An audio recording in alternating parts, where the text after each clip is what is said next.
Hello,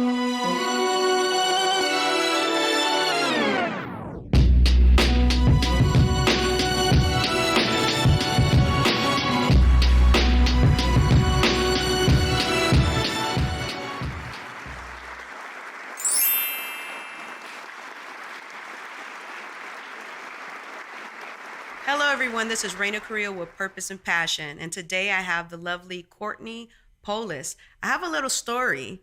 So we met in the Crenshaw district. So obviously I work in the community with developing options, and I'm here driving down to go to lunch, and I see this house for sale, and it's so beautiful that I said, I had to see how much this house is going for in this community. And then I walk in and I just feel this beautiful energy, and obviously it's Courtney. I met her doing what she does best, obviously like real estate, people person, and all of the above. So today I have Courtney here with us in the studio. Thank you for coming, Courtney. Oh my gosh, thank you so much for having me. And what a beautiful introduction. Oh, you're welcome. It was a really incredible day for me as well, because I remember at the open house, we were talking about all the different ways to use our brains to create personal wealth. And we were talking about trucks, and we were talking about investment properties and so many things. It was like a very inspired, very intelligent, female forward conversation. So thank you so much for that. And thank you for your beautiful energy.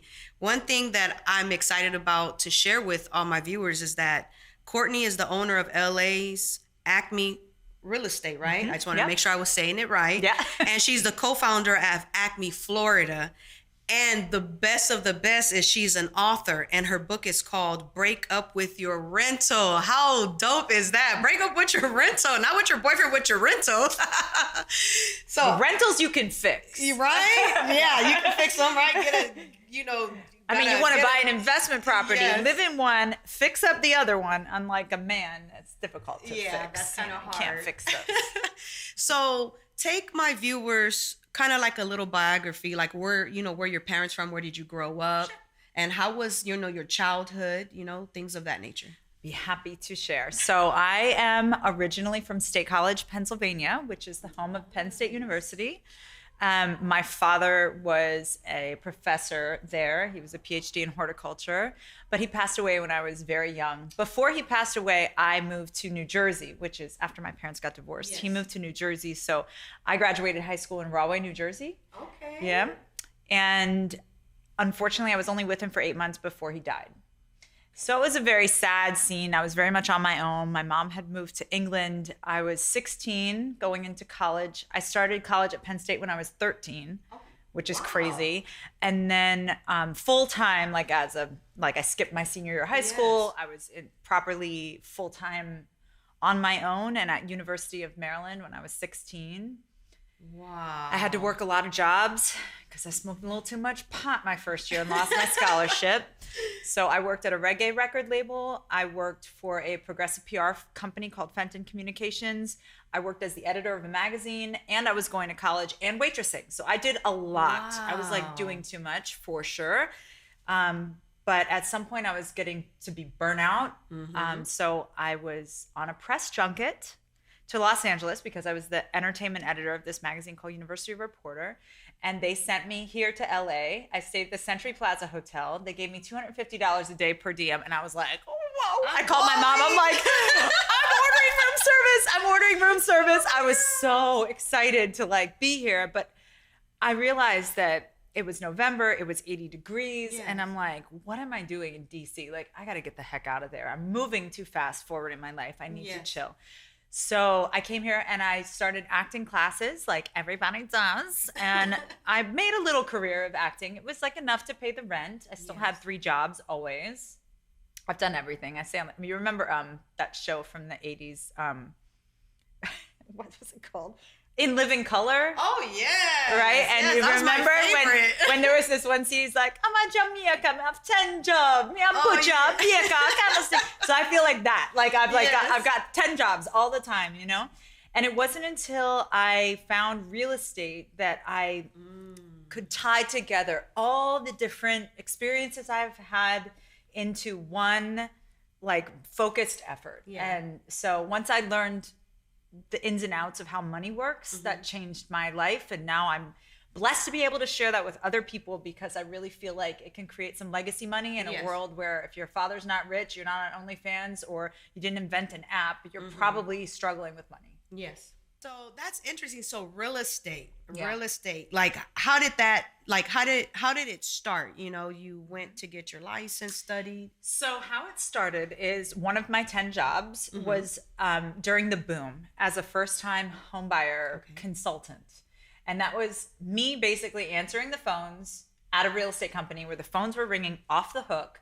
And the owner of the company kept saying, Courtney, you need to get your real estate license. I'm like, no, I'm not a used car salesman. I can't lie. I'm not going to do this. Yes, I didn't know what I thought it was. Because now that I know what it is, I'm like, first of all, legally, you can't lie. Ethically, you don't lie. Yeah. There are consequences. And it's not used car sales. It's like the house picks your client. Your job is actually to protect them. So it's quite the opposite, in fact.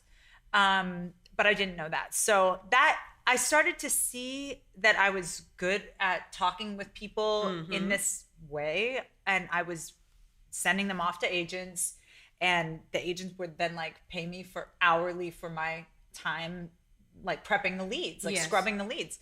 So I got married and moved to Washington, D.C., and I worked for the federal government. I completely changed direction. And it was the most... after being on my own for so long and being my own boss, it was the worst.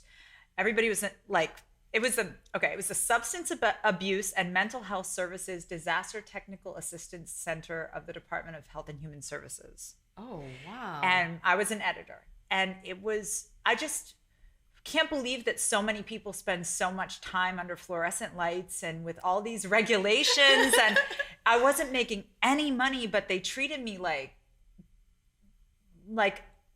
they were paying me more than I was worth. In fact, one time my supervisor came over to me and she said, Courtney, you need to slow down. You're working too efficiently. We need to build the government more hours. And I was like, you know what? This is not my jam. Yeah. So I went on Craigslist. I answered an ad, and I met Polly Driscoll, who was a veteran agent. She was on her way to retirement. And I was lucky enough to be her last assistant before she retired. And so she taught me kind of everything she had learned in a 28-year career. And I can't thank Polly enough. She gave me a quality of life approach to money and the business. So in creating ACME, it's been like an ongoing effort to just keep us focused on our mission, like ethically, in the quality of our marketing, in making sure we're inclusive, and trying to bridge certain racial and economic gaps, and really communicate with the communities that we serve. Like you and I have talked about this before. It's a major topic. Like it's a thing that creates a lot of feelings of displacement in a lot of communities, because as prices become less affordable in more established areas, people are moving into other areas where the people that live there are like, this isn't fair. I can't buy this house here. And now I'm getting kicked out. And we don't want that. We want everybody in. There's a lot of equity in those houses too. So there's some injustice, I think, going on. I don't know if I'd call it elder abuse, but I do think sometimes people they don't know the true value of their properties, so they might get taken advantage of. And you're correct about that. Right. Yes. So there's more to it than just, I just need to close this deal and get a trophy and be on TV and whatever. It's like there's an actual mission of trying to lift everybody up, because real estate's one of those things that you can touch. Like you can get financing with 3%. You can create a little group of investors. If you get 20 people who each have $1,000 together, and you got a $20,000 down payment, and you buy a little multifamily or something, somewhere where it's a little cheaper, let it appreciate and split the dividends, you're on your way. There's a way to do anything. I had one question. Yeah. A lot of people I'm starting to see on social media, they're saying that it's, so a little bit about my background, right? When it comes to like the real estate part, I was purchasing homes, right?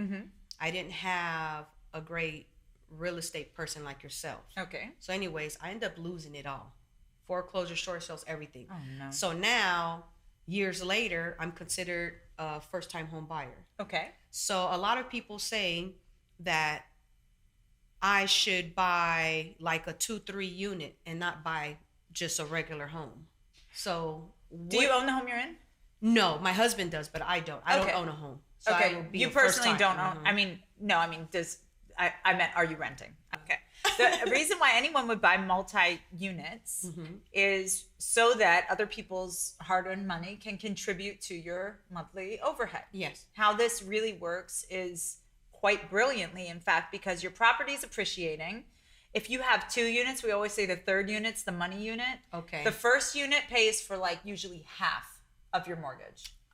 Okay, but the third unit, if you can get one that has 3 units, then that third one is going to be probably profit. So right now, you can build an ADU or convert your garage into an ADU relatively affordably. There are actual lenders who will just loan on the construction of an ADU or conversion. Yes. So it's $80,000 or $50,000. But again, depending on what you've got going, if you're building new or if you have a conversion.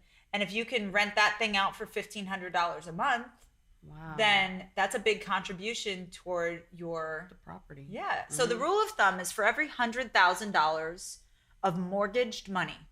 So let's say you're looking at a house that's $600,000. For every $100,000 that you're borrowing from the bank, you're going to take the interest rate and add 2 zeros. So let's say the interest rate right now, it's lower than this. It's like, so let's say it's like 3, but for the purposes of this experiment, I'm going to say it's 4. Okay. So for every $100,000 you borrow, it's $400 in principal and interest every month. Okay. Then you have taxes and insurance to add on to that, but we'll talk about that in a second. Yes. So if you have a $600,000 purchase price and you're borrowing $500,000 from the bank, or even if you're borrowing almost the full, let's say you're borrowing the full $600,000 from the bank, you're going to pay $400. That's the interest rate plus 2 zeros times 6. That's the number of 100,000s. That's $2,400 a month. Yes. That's cheaper than a lot of rent in LA. Now, if you have an ADU where they're paying $1,500 a month, now what's coming out of your pocket is $2,400 minus $1,500. Yes. Right? So if you build a third unit, let's say a junior ADU, then you make another $1,000 a month. Now you're cash flow positive. Wow. So now your mortgage is literally being paid for by your tenants. Wow. That's why to buy additional units. And with buying, you can have a 3.5% down FHA loan up to 4 units as long as you live there. Yes. As long as you occupy one of the 4. Yes. So if we can do that with 3, imagine what you can do with 4. Wow. That is some good information, because a lot of people, don't explain that. You know what I mean? And it's important because, like I said, on Instagram, they'll show like, go buy these units. And then it says, don't buy the house, just buy the units, because then A, B, and C. But it doesn't really explain into details as you did right now, which is good because the viewers need to hear this, because I know I'm not the only one that has experienced what I've experienced, Yeah. And it's important to talk about it because it's called life. Why didn't you rent those out? I had a Marina Del Rey property condo. We call it the Twin Towers. Okay. Yep. Is the one on a land lease right on the Admiralty Way? I can't even pronounce it. Admiralty. There you go. Yep. Okay. And so my mentor's son was renting that out. Okay. And he did not. And at the time, I trust him because he was the one that was helping me with this, learning how to just purchase property. Well, he didn't pay 6 months of my mortgage. Oh, okay. And I didn't know because all my bills was coming to the property. Okay, got it. So then when Bank of America contacted me, then it was already foreclosure, because that condo itself was like a place where they're like, oh, take it from her. You know what I mean? Like, don't help her save. So it went into foreclosure. One thing that happened as a result of what happened in 2008 is that many banks implemented more structured programs for people who are in distress, so they don't go straight to foreclosure, but there's actually loan modification programs or somebody from Bank of America literally foreclosed it and moved in it. That's how I got my detective to find out what was going on. So that right there, like, I look back, even when I pass by there, when I go to, go eat and I just passed by. I'm like, oh my God. Like, it's just like a slap in the face. Yeah. But then I'm all like, you know what? Everything happens for a reason. You know what I mean? Yeah. And the other properties I had them, they were Section 8. So they were being paid for. Okay. But then the individual that was helping us we weren't educated when we bought homes. Right. They were like, oh yeah, you have a 30-year loan, get an ARM loan. Oh, and then put the money to the side. And then nobody didn't tell us that when it expires that the mortgage, oh my gosh, it went super high. So after that, it was just like we were trying to hold on. Okay, gotcha. And I just lost, I mean, it was like a domino effect. You bring up so many good points in this. There's so much in there. Yes. I mean, financial education. Nobody teaches us anything about real estate. It's like crazy. I know my mom didn't own, my dad didn't own. I mean, I feel like we basically lived hand to mouth for my entire young life until I decided I wasn't going to live that way. So I'm going to work 10 jobs or whatever until like, I still feel like I work 10 jobs, but whatever. But you know, if somebody would have sat down with me and said, okay, coming out of high school, don't get a credit card. Let's start there. Yeah. Because they get you like right on the college campus, week 1, freshman year, me too. Yes. Mine was Avon Fashions. I'm like, I couldn't even elevate my taste beyond Avon Fashions. I racked up like thousands of dollars in credit card debt that I definitely couldn't pay back during my freshman year of college. And that bad credit haunted me throughout most of my young adult life. Like I had credit collectors, a 520 credit score. I couldn't.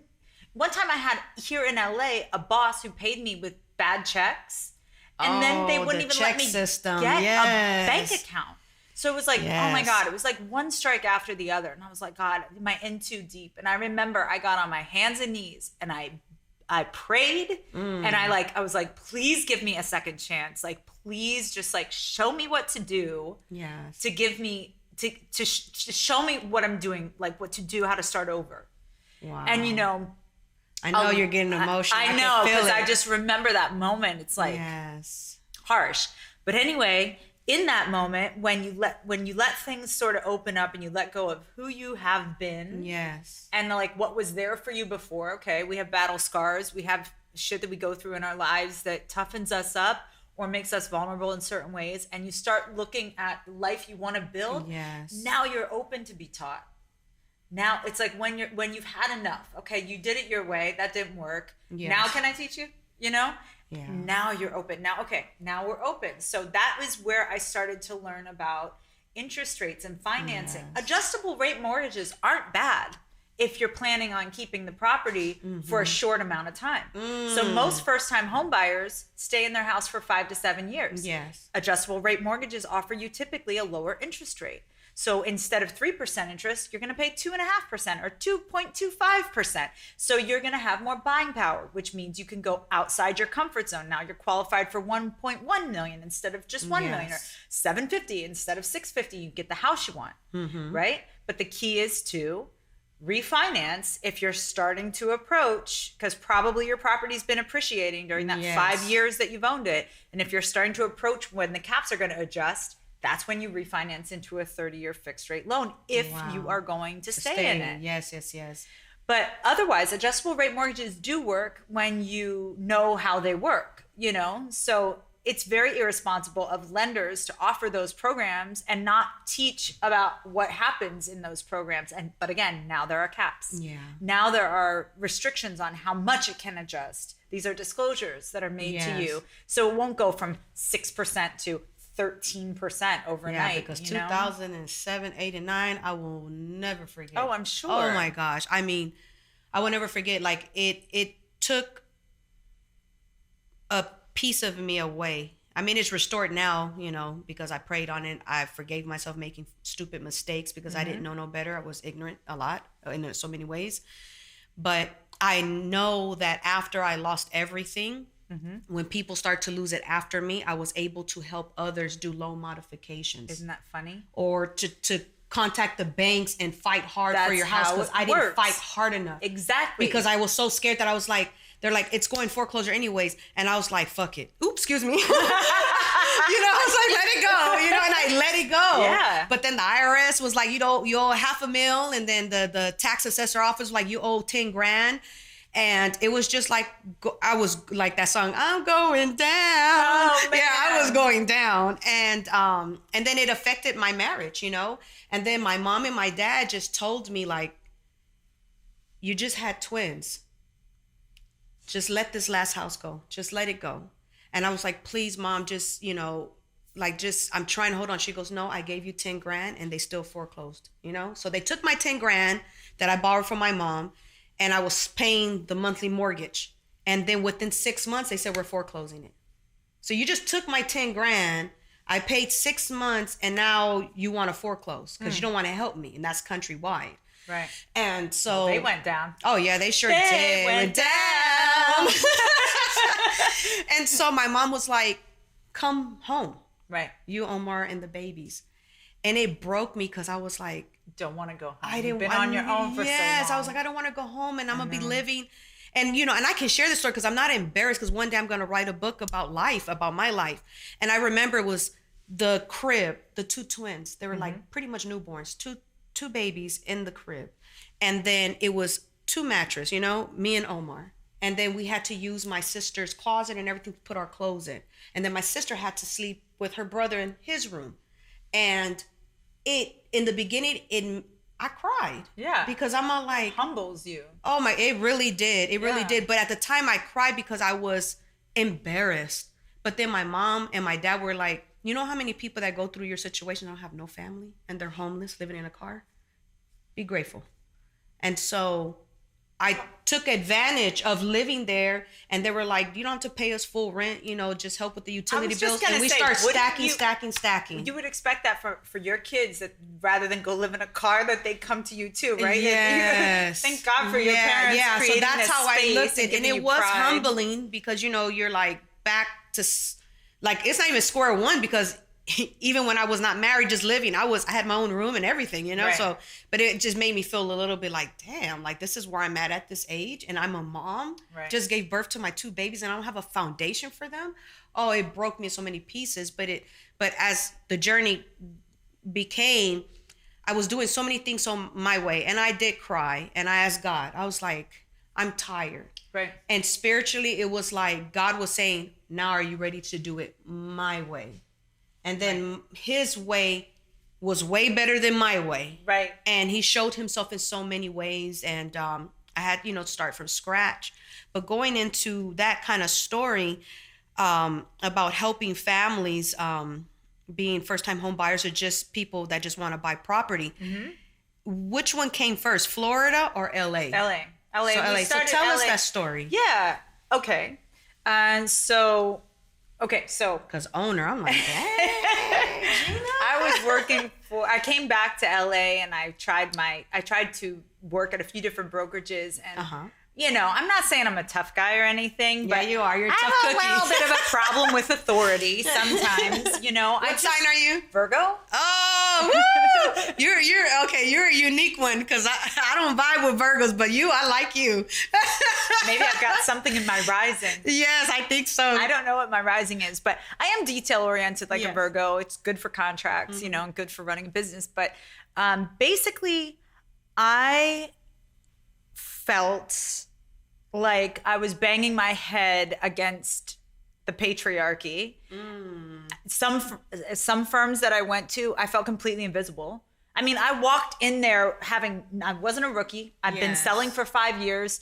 I was great at, you know, looked good, felt good, smelled good. I was good. Yes. I walked in like, okay, I'm ready to take over the world. And they're like, yeah, send postcards. I'm like, I think we can do more than that, you know? So I left that firm and I went to another place, and basically I wanted to put my client's logo on the sign, and that was not like, they're like, you can hang a rider, but you know, they need their logo on the sign. Yes.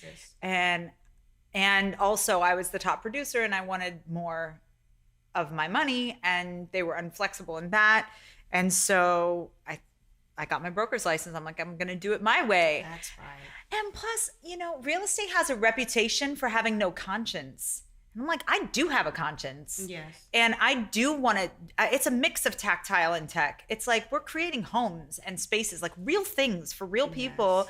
And this constant masculine approach to business is not my jam. Yeah. I don't want your trophy. Let me put it like that. Yes. Your trophy is useless and has no value to me. Yes. But if I can get a message from one of my clients saying, buying this condo, the first place I've ever bought in my entire life, has changed my life, that's what I'm after. Yes. So like in my book, I talk about this one very smart young lady. She was young when I met her. She, all the way through college and into her beginning years of her professional career, would have people, like, she'd get a 1-bedroom apartment and sleep on the couch and have somebody rent the bedroom. Ah. And she saved up enough money to buy her first property like that way. And it's crazy because, again, if you look at the numbers, it's not out of reach. You can do it. Even if you can't do it on your own, or even if you're not buying in LA and you're buying outside LA to start, or somewhere where properties are like 250,000, 300,000, you just let it, you take your, like I bought my first place for 220,000. I had a $6,000 down payment, which was my bonus that year. I didn't buy Louboutins. I bought a very small studio apartment in DC. And then I was able to pay myself rent, take advantage of the taxes, which we talked about briefly, but on top of that principal and interest payment, you're going to add taxes and insurance. But if you're living in the property, then you're going to get a mortgage interest deduction, which offsets for most people a significant portion of the taxes and insurance. You don't get that when you're renting.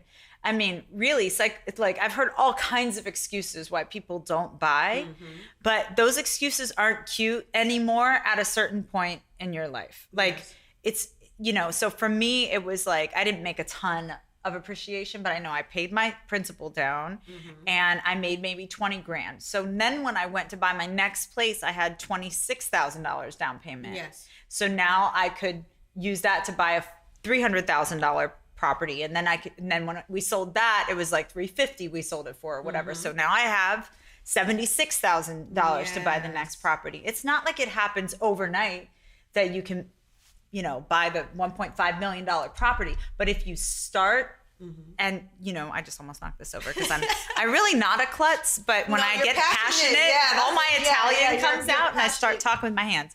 But yeah, it is so possible. And so when I created ACME, it was like, we're going to be a real estate brokerage with a conscience. ACME is not an acronym. It really means like the anti-brand. So we can put our clients' interests first. So it's like that generic, it's a generic word, it's 5551212, it's whatever. So it was really meant to be a place where we're more concerned with our clients' interests than we are with the brokerage branding. You have to have a purpose and a passion to start your own real estate business.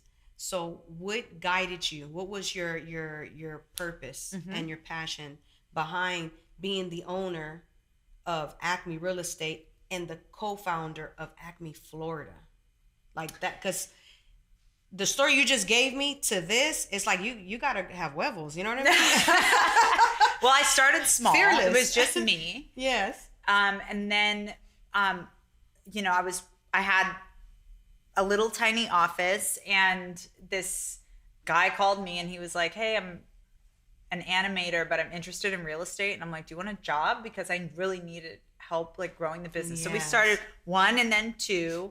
Then my sister got her license, 3. And then, it just started so organically and grew. But as I went, I realized how important it was that if people are coming out of pocket at the time, it was post 2008, it was 2011, 2010, 2011.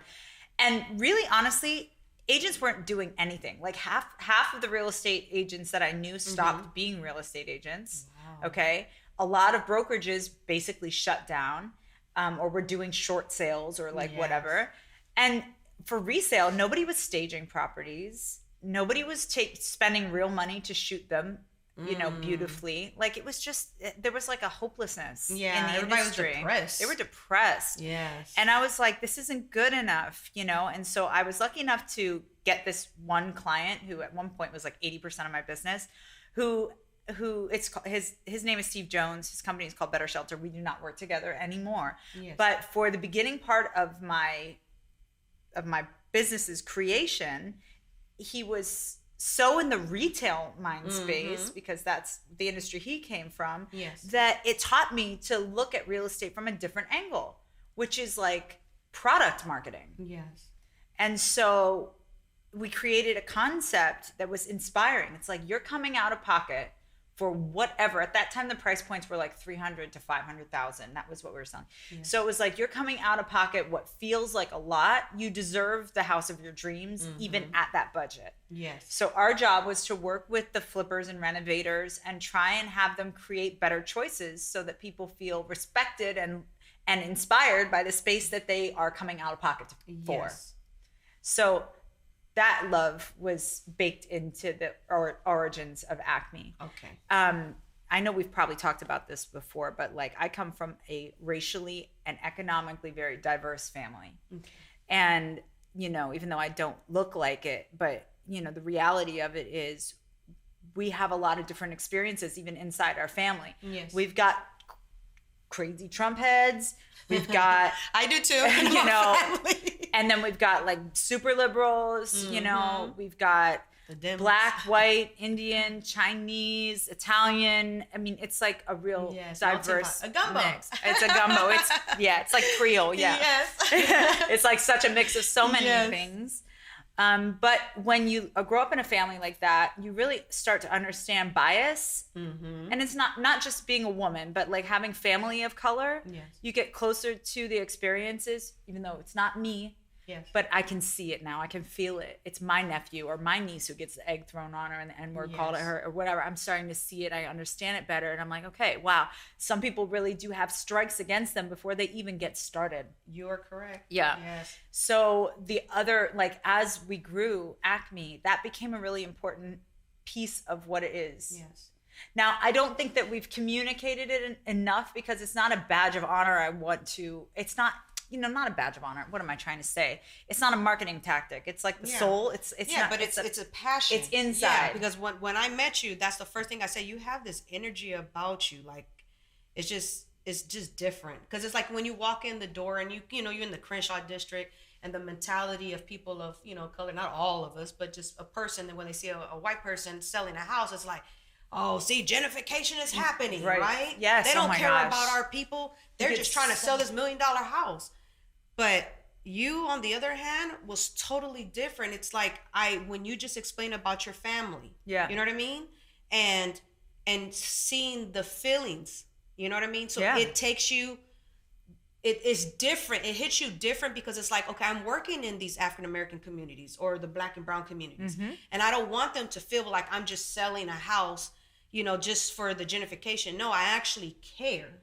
Right. And that's the difference about you. That's why I say your energy is just different. It's just so it's like a purity part for people. Like, you know, there's no hidden agenda with you. That's true. I do call it like I see it. I'm sure I've gotten in trouble for that a million times. So that's why I say, and then the work that you do, like when you have the home and the way it's set, it's like, man, it's just so beautiful. So I don't know, like a little, it's elegant, of course, but I also feel nature. Well, here, this is the thing. It's like you, oh man. Have you been in any flips in like Compton? Oh, yes. Okay. So if you go into a flip in Compton, it's like, there's no life to it. There's no life to it. It's like there's gray vinyl. It's not granite. It's just like a it looks like this on top. It's just they're just trying to sell it. Cheap.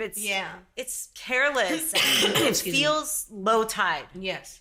And so our objective, again, was to help our flippers get out of that mindset and actually create something with soul, unique. You know, something that has like some of the original authentic character, and just like, you know, don't give that away. Don't recut to make squares out of circles in Spanish houses. Like let's keep the authenticity of the character and do the best we can with the budget or the resale prediction, but let's make something beautiful for the people who are going to buy this house, no matter where they come from or who they are. Because I'll tell you what, it's not all white people buying. Yes. It's all people who have the money. Yes. And that is very diverse in LA. So the idea that it's just one type of person buying is not true. Yes. But the reality that people who are living in the neighborhood, who have lived in the neighborhood for a long time, not being able to potentially acquire at the new shiny prices is true. And that's always been a thing. In the past, historically, we've had banks working against us, the federal government working against any kind of equality in housing. I say that because even though fair housing legislation was passed, there are still banks to this day getting in trouble for redlining. Yes. There are still real estate agents telling people stay away from that neighborhood. Those muddy loans. I was one of them. Oh, that's how I got money from whatever after the they were suing Countrywide, and they called it muddy loans. Muddy loans. Those were the arms. Yes. They had a high adjustment, and it was like predatory lending. And then for the people of color, it was sky high, and then for the white people, it was lower. Oh my gosh! And so I got 10 grand out of that. But I mean, anything I got, I gave it to my mom, and I was like, just hold on to it. And so she ended up saying, "Don't live in an apartment. I'll just buy you a property. I'll buy you a property because I have the 20 grand. So smart. I have the best credit, and I want you and to have my grandchildren to have a home." Yeah. And then talking, how did you get to freaking Florida? Oh, yes, that's a good story. Yeah, that's, I was like, how did you? We're in LA, and then you get to Florida. Oh. Well, COVID has created a lot of interesting changes, not all bad in my life. So I was, to be personal about it, I was in a relationship for 7 years, was engaged. Yes. And when COVID hit, I was listening to Club Quarantine, like 200,000 other people that night, like the night that it was all hell broke loose. It was like, stay in your house. I was dancing for like hours and hours. I was like in my podcast, I was like in my earpods, and I'm dancing.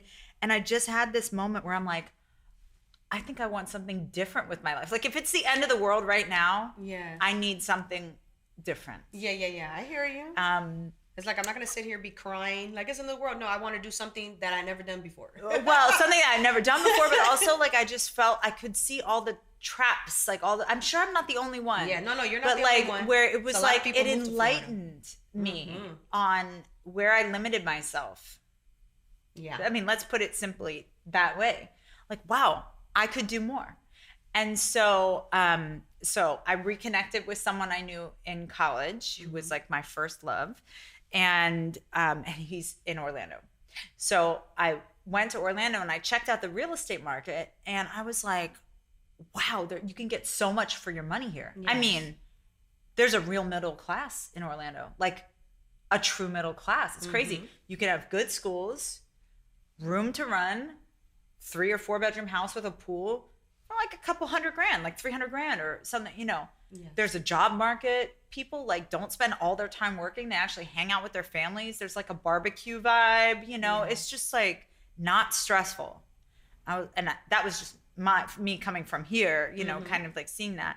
So then I had the good fortune of this boutique owner named Heather Unger reaching out to me on Instagram. She's like, "Are you in Orlando?" And she's been following my Instagram for years. Yes. And I was like, "Yeah." And she's like, "Let's have lunch." I'm like, "Okay, great." And we sat down, and I'm like, "I'm really great at this." She's like, "I'm really great at this." And so so she's a broker, and she had a boutique brokerage, and we just basically decided we're going to partner. We're going to make this ACME Florida. We're going to bring on some new people. We're going to up the marketing, and we're going to, start making a bigger impact on Orlando's market, which is growing. So now that you've, founded LA and Florida, how did the book come about? So the book was before Florida. And the book came about because I was filming a TV show. I used to have a show on FYI Network called My City's Just Not That Into Me. Yes. That show I was on set filming, and that show was about going to different parts of the country, meeting with people who were interested in potentially moving. It's like, how far does my money go in Portland? How far does my money go in Austin? How far does my money go in these different neighborhoods? And so we met this girl in DC who had been renting for like $6,000 a month for like 10 years. And I'm like, I can't remember the actual numbers, but it was like something like that. She's in my book. And she goes, "Well, I just don't want to buy something until I find my man."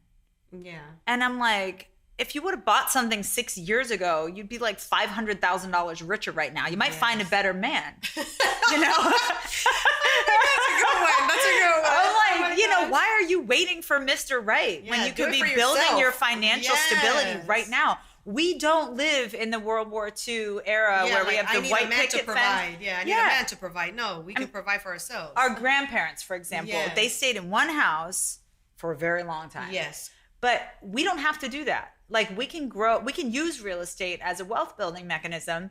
I'm sorry. And, it doesn't have to be just a Cinderella syndrome. Yes. And so I wrote the book to speak to that audience, which is anybody who is a female professional to get some financial education in there between high school or getting into the professional world and getting further than your mid-20s. Wow. Because if you start soon enough, you can really establish some stability by the time you are picking the right partner. Yes. And I think that those things matter. I'm just over it with seeing so much consumable purchasing. Yes. And then a lot of complaining about men and life and where you live and your rent. It's like, stop with the Louboutins. I keep saying Louboutins because they're like the ones that remind me of that. Mm-hmm. Yeah, I mean, if you're Cardi B and they're giving you free Louboutins, more power to you, But it's like most of us are not. If you, I would love to see the value of a pair of shoes versus the value of a condo over the course of 10 years. Yes, I hear you. So it's just like, come on, people. So there's more than one way to skin the cat. There's you buying it to hold it. You buying it to rent it out. You buying multifamily. You flipping. Say you like design. Partner with the flipper. You do the design. Get part of the profit from the flip. Partner up with a few people that I'm gonna have to read your book. Oh my gosh. You haven't read it yet? No. It's on Audible. It's on Barnes & Noble. It's on Amazon. You have to read it. Do you have a hard copy? I have a hard copy too. Yes. I need the hard copy because I'm the one that does the highlight. I'm not gonna lie. I highlight. Okay. All right. We'll get you a hard copy. Yes. No problem. I'll get you more than one so you can give some to your friends. Yes, I would actually like to give that to my viewers. Yes, like absolutely. a raffle or something. That would be awesome. Yeah. A giveaway. Yes. So absolutely. My goodness, this is amazing. So as we end the show, how can my viewers find you on social media? Sure. So ACME is on Instagram at ACME Real Estate, at ACME Florida. Break Up With Your Rental has its own Instagram with lots of inspirational quotes. It's at Break Up With Your Rental, and I am at Courtney in Lala. Yes. And do you have a website for the older crowd? Oh, yes, I do. It's www.acme-re.com or www.breakupwithyourrental.com. Thank you, Courtney, for just blessing my show about, real estate and educating my viewers today. It's important for me. I love to share people's purpose and passion on my show. I love to educate and empower. So until then, I'll see you next week. Have a blessed day. Bye. Thanks. Glutathione is a big word. It's the body's own master antioxidant. It's a scavenger for free radical, bacteria, and viruses. There are no products in the market with the ingredient NASET. NASET increases the production of glutathione that's in our body already to strengthen and enhance our immune system, elevate sense of well-being, support muscle strength and endurance, cognitive function, and liver support. It helps with increased energy and blood sugar regulation. Get your bottle of GSH Plus from